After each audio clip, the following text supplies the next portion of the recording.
think it pisses God off if you walk by the color purple in a field and don't notice it? Well, you saying it just want to be loved like it say in the Bible? Yeah, Celie. Everything want to be loved. My name is Andrew, better known as Drewski. Where do I start with this movie? So the story is about a young girl named Celie and her sister Nettie. Celie and Nettie was very close. As you can see in the movie, at the beginning of the movie, you ever watch the movie, the beginning of the movie is very, very, very serious and very important. It basically tells what the whole movie is going to be about. Celie was, I want to say 14, and Nettie was like, I want to say she was like 16 years old. Back then in those times, it was common for a 14-year-old girl to get pregnant by an older man at the most of age 40 or 30 to say the least. So throughout the story, throughout this movie, you can see that Celie is being mistreated the whole entire movie. She's being mistreated. She's not being loved.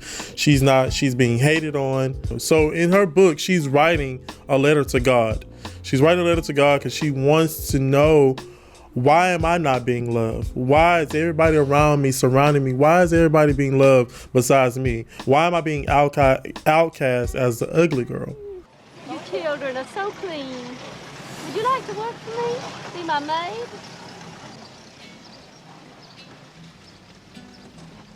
Hell no. The movie is just so deep. Though it's 2 hours, and you know, a lot of people say, oh, it's too long, or whatever the case may be. The movie tells a beautiful story. So in the book, Celie is actually bi-curious. She's trying to experiment love. She's trying to feel like, okay, if I'm not liked by a man, who can I be liked by? So she falls in love with a woman by the name of Suge Avery. Suge Avery tells her, okay, girl, I love you. Okay, I'm gonna love you regardless. I don't care if you're ugly. I don't care if you're black. I'm still gonna love you regardless. She falls in love with her, and they become lesbian lovers. Whoopi Goldberg had to go on a strict diet. So did Oprah Winfrey had to go on a strict diet. They had to really lose. Whoopi Goldberg had to lose so much weight for this role. You can see she was real skinny. Look at her. You can see all her bones and everything like such. She was at the peak of her career. Like, this was soon after Ghost, and of course, Oprah Winfrey had to gain a lot of weight too. I ain't never thought I had to fight in my own house. You know, I always make reference, if you can read a book, and when you read that book, you can paint the picture of a book, that's a very good book.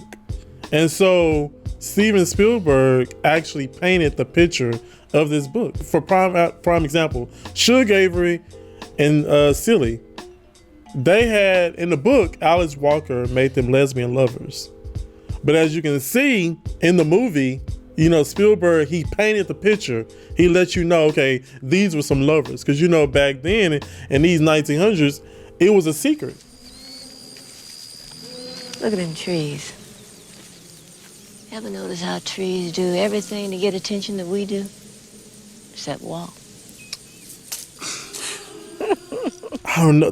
I feel like this movie, to me, and I'm putting it out there, to me, this movie shows you what's needed in movies today.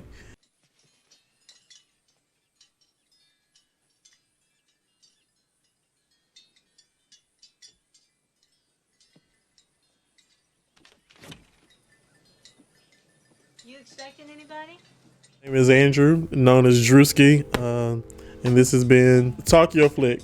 So be on the lookout for more, you know?